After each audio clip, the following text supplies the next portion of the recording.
കാണിക്കാൻ വേണ്ടി ഉദ്ദേശിക്കുന്ന ഒരു വാക്കാണ് സിമ്പിൾ. നമുക്ക് ബൈബിളിനകത്ത് ഒരു സിമ്പിൾ എടുക്കാം. ആ സിമ്പിള് ബൈബിളിനകത്ത് കൊടുത്തിരിക്കുന്ന സിമ്പിള് ഇപ്പോൾ ലോകത്തുള്ള പലരും ഉപയോഗിക്കുന്നുണ്ട്. അതെന്താണെന്ന് കണ്ടുപിടിക്കാൻ പോകും. ഈ സിമ്പിൾ എന്താണെന്ന് നിങ്ങള് സംഖ്യാപുസ്തകത്തിനകത്ത് 21-ാമത്തെ അധ്യായം എടുക്കാം.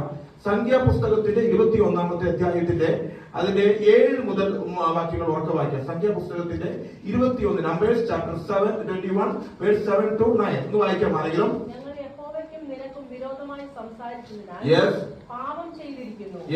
സർപ്പങ്ങളെ ഞങ്ങളുടെ ഇടയിൽ നിന്ന് നീക്കിക്കളയുവാൻ യഹോവയോട് പ്രാർത്ഥിക്കണമെന്ന് പറഞ്ഞു. മോശ ജനത്തിനു വേണ്ടി പ്രാർത്ഥിച്ചു. മോശ ജനത്തിനു വേണ്ടി പ്രാർത്ഥിച്ചു. ഈ വാക്കുകൾ ശ്രദ്ധിക്കുക. അടുത്ത വാക്ക് വായിക്കും സഹോദരി.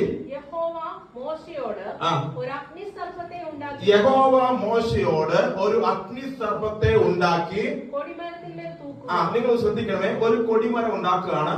ഈ കൊടിമരത്തിന്മേൽ ഒരു സർപ്പത്തെ തൂക്കണം. ഈ കൊടിമരത്തിന്മേൽ സർപ്പത്തെ തൂക്കി കഴിഞ്ഞാൽ എന്ത് സംഭവിക്കും? ഈ സർപ്പം ഇങ്ങനെ താഴോട്ട് പോകും. അപ്പൊ എന്ത് ചെയ്യണം? ഈ കൊടിമരത്തിന്മേൽ ഒരു കൊമ്പ് വെച്ചിട്ട്, ഇപ്പോൾ നിങ്ങൾ മനസ്സിലാവുന്ന പറയാം, ഈ കൊമ്പ് വെച്ചിട്ട് ഈ സർപ്പത്തെ ഇതിന്മേൽ തൂക്കിയിടുന്നു. മനസ്സിലാവുന്നുണ്ടോ നിങ്ങള്? ഇപ്പൊ നിങ്ങൾക്ക് ഇത് മനസ്സിലാക്കാൻ തരാം. ഈ കൊടിമരത്തിന്മേൽ ഒരു സർപ്പത്തെ തൂക്കിയിട്ടിരിക്കുകയാണ് ഒരു വശത്ത്. ഈ ഭാഗം നിങ്ങൾ പഴയ നിയമത്തിന്റെ ഒരു ഭാഗമാണ് കാണിക്കുന്നത്. ഇനി ആ വാക്യം ഒന്ന് വായിക്കും സഹോദരി. വായിച്ചോ. മോശ ജനത്തിനു വേണ്ടി പ്രാർത്ഥിച്ചു. യഹോവ മോശയോട് ഒരു അഗ്നിസർപ്പത്തെ ഉണ്ടാക്കി കൊടിമരത്തിന്മേൽ തൂക്കുക. അടുത്തത്, ആരെങ്കിലും കടിയേൽക്കുകയാണെങ്കിൽ അവർ എന്ത് ചെയ്യണം? ഈ അഗ്നിസർപ്പത്തെ നോക്കിക്കഴിഞ്ഞാൽ അവർ ജീവിക്കും. ഓക്കെ, വായിക്കടുത്തത്. അങ്ങനെ മോശ താമ്രം കൊണ്ട് ഒരു സർപ്പത്തെ ഉണ്ടാക്കി കൊടിമരത്തിന്മേൽ തൂക്കി. അടുത്തത്, പിന്നെ സർപ്പം ആരെങ്കിലും കടിച്ചാൽ, അപ്പൊ ആരെങ്കിലും സർപ്പത്തിന്റെ കടി ഏൽക്കുകയാണെങ്കിൽ അവർ എന്ത് ചെയ്യണം? ഈ താമ്ര സർപ്പത്തെ നോക്കണം. ശ്രദ്ധിക്കുക, നിങ്ങളെ ലോകത്ത് വാഹനം ഓടിക്കുന്നവർക്കെല്ലാം അറിയാൻ പറ്റും. നമുക്ക് അതിൽ പലവിധ സിമ്പിളുണ്ട്. ഹാൻഡിക്യാപ്പിന്റെ സിമ്പിൾ കണ്ട് അറിയാൻ പറ്റും, ഇല്ലേ? ഇനി നിങ്ങൾക്ക് ഹമ്പുള്ള സിമ്പിൾ കണ്ട് അറിയാൻ പറ്റും. പക്ഷേ ഡോക്ടേഴ്സിന്റെ സിമ്പിൾ എന്താ? ഡോക്ടേഴ്സിന്റെ സിമ്പിൾ കണ്ടിട്ടായിരിക്കും. എന്താ ഡോക്ടേഴ്സിന്റെ സിമ്പിൾ? നിങ്ങൾ റോഡിൽ കൂടെ യാത്ര ചെയ്യുമ്പോൾ ഡോക്ടർമാരുടെ വാഹനത്തിന്മേൽ ഒരു സിമ്പിൾ വെച്ചിട്ടായിരിക്കും. ആ സിമ്പിൾ നിങ്ങൾ മിക്കവാറും ഇങ്ങനെയായിരിക്കും കണ്ടിരിക്കുന്നത്. അതായത് ആ സിമ്പിൾ എങ്ങനെയായിരിക്കും നിങ്ങൾ കണ്ടിരിക്കുന്നത് എന്ന് പറഞ്ഞാൽ എന്താ? ഒരു അഗ്നിസർപ്പം. നമ്മൾ ബൈബിളിൽ സംഖ്യാപുസ്തകത്തിനകത്ത് വായിച്ച ഇപ്പൊ കാണാൻ പറ്റില്ലേ? സംഖ്യാപുസ്തകത്തിനകത്ത് വായിച്ചിരിക്കുന്ന 21-ാമത്തെ അധ്യായത്തിന്റെ 7 മുതൽ 9 വരെയുള്ള വാക്യങ്ങൾ വായിച്ചാണ് അഗ്നിസർപ്പത്തെ കടിയേൽക്കുന്നവർ അഗ്നിസർപ്പത്തെ നോക്കുകയാണെങ്കിൽ അവർ മരിക്കാതെ ജീവിക്കും എന്ന് പറഞ്ഞാൽ എന്താ? ഈ ഡോക്ടേഴ്സ് അടിച്ചിരിക്കുന്ന സ്റ്റിക്കർ അല്ലെങ്കിൽ സിമ്പിൾ, ഇതിപ്പോ എന്നെ കേൾക്കുന്ന ലോകത്തിന്റെ പല ഭാഗങ്ങളിൽ കേൾക്കുന്ന എനിക്ക് എന്താ പറയുക, നിരീശ്വരവാദികളായ എന്റെ ഫ്രണ്ട്സും റിലേറ്റീവ്സും ഉണ്ട്. അവർക്ക് സഹിക്കാൻ പറ്റത്തില്ല. അവർക്ക് എന്ത് ചെയ്യുന്ന വെച്ചാൽ ഇതെല്ലാം കീറിക്കളയും. കാരണം ഇതെല്ലാം അവർ കീറിക്കളയും.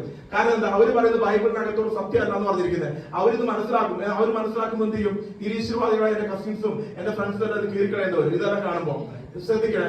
ഇതിനകത്ത് പറഞ്ഞിരിക്കുന്നത് അഗ്നിസർപ്പത്തെ, ഈ അഗ്നിസർപ്പത്തെ ഉണ്ടാക്കിയ ഇതാണ് ഇപ്പൊ ഡോക്ടേഴ്സ് യൂസ് ചെയ്യുന്നത്. എന്ന് പറഞ്ഞാൽ എന്താ?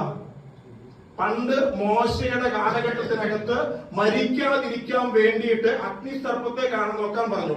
ഈ അഗ്നിസർപ്പത്തെ നോക്കാൻ പറഞ്ഞ അന്ന് പറഞ്ഞത്, ഇന്ന് കാലത്ത് എന്ത് സംഭവിച്ചെന്നറിയോ? ഡോക്ടേഴ്സ് അത് ജീവിക്കുന്ന ഈ ലോകത്ത് അസുഖം വരുമ്പോൾ ആരെ ചികിത്സിക്കുന്ന ഡോക്ടേഴ്സ് അവരുടെ സിമ്പിൾ എന്താണ്? അന്ന് മോശ കൊടുത്ത സിമ്പിളാണ്. നമുക്കൊരു വാക്യം കൂടെ വായിക്കാം, അന്നത് ക്ലിയർ ആക്കുക. യോഹന്നാന്റെ സുവിശേഷം 3-ാമത്തെ അധ്യായം 14 മുതൽ 16 വരെ ഒന്ന് വായിക്കാമോ? John chapter 3 verse 14 to 16. ഒന്ന് വായിക്കാമോ? യോഹന്നാന്റെ സുവിശേഷം 3-ാമത്തെ അധ്യായം 14 മുതൽ 16 വരെ.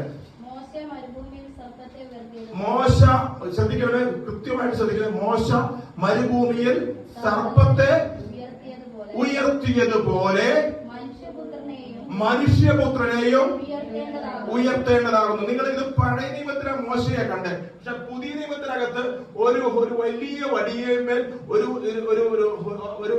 വടി വെക്കുന്നു. ഇതും എന്താണെന്ന് മനസ്സിലാവുന്നത്? ക്രൂശ്. ഈ ക്രൂശിനകത്ത് ഒരാൾ കിടന്നു. ആരാ? ക്രിസ്തു. യേശു ഈ ക്രൂശിനകത്ത് കിടന്നു. എന്തിനാ കിടന്നത്? വായിക്കാം. സിസ്റ്റർ വായിച്ചത് വായിച്ചു. വാക്യം അടുത്ത വാക്യം വായിച്ച. മോശ മരുഭൂമിയിൽ സർപ്പത്തെ ഉയർത്തിയതുപോലെ മനുഷ്യപുത്രനെ ഉയർത്തേണ്ടതാകുന്നു. അടുത്തത്, അവരിൽ വിശ്വസിക്കുന്ന ഏവനും നിത്യജീവൻ പ്രാപിക്കേണ്ടത്. ഇവിടെ ഇവിടെ സർപ്പത്തെ നോക്കിയവരുടെ അവസ്ഥ പറയുന്നു അവർ മരിക്കാതിരിക്കാൻ വേണ്ടി. പക്ഷെ ഇവിടെ പറയുക മരിക്കാതിരിക്കാൻ വേണ്ടിയിട്ടല്ല, അവർക്ക് എന്ത് സംഭവിക്കുന്നു? നിത്യജീവൻ. ക്രിസ്തുവിലോട്ട് നോക്കുന്നവർക്ക് നിത്യജീവൻ. ആമേ പറയാമോ? മക്കളെ, ക്രിസ്തുവിലോട്ട് ആരെങ്കിലും നോക്കുകയാണെങ്കിൽ അവൻ എന്താ പറയുന്നത്? നിത്യജീവൻ നിങ്ങൾക്ക് അവകാശമാക്കി തരും. ഒന്നുകൂടെ വായിക്കേ, അടുത്ത വാക്ക്. തന്റെ ഏകജാതനായ പുത്രനിൽ വിശ്വസിക്കുന്ന ഏവനും നശിച്ചു പോകാതെ നിത്യജീവൻ തന്റെ ഏകജാതനായ പുത്രനിൽ വിശ്വസിക്കുന്ന ഏവനും നശിച്ചു പോകാതെ നിത്യജീവൻ പ്രാപിക്കേണ്ടതിന് അന്ന് കാലത്ത് മോശയുടെ അഗ്നിസർപ്പം നോക്കി ജീവിക്കാൻ വേണ്ടിയാണെങ്കിൽ നിത്യജീവൻ കിട്ടാൻ വേണ്ടി യേശു ക്രിസ്തുവിനോട് നോക്കുക. മക്കളെ, ഇത് മനസ്സിലായോ? ഇത് മനസ്സിലായി കഴിഞ്ഞാൽ ക്രിസ്തു ആ വാക്യത്തിന്റെ അവസാനം വായിച്ച സിസ്റ്ററെ, എത്രാമത്തെ വാക്യം വായിക്കണേ? ഓക്കെ, വായിച്ചോ. തന്റെ ഏകജാതനായ പുത്രനിൽ വിശ്വസിക്കുന്ന ഏവനും നശിച്ചു പോകാതെ നിത്യജീവൻ ഇന്ന് പകർന്നത് മനസ്സിലായി. നിത്യജീവൻ പ്രാപിക്കണമെങ്കിൽ ക്രിസ്തുവിലോട്ട് നോക്കണം. ക്രിസ്തുവിലോട്ട് നോക്കുന്നവർക്ക് എല്ലാവർക്കും എന്ത് പറയുന്നറിയോ?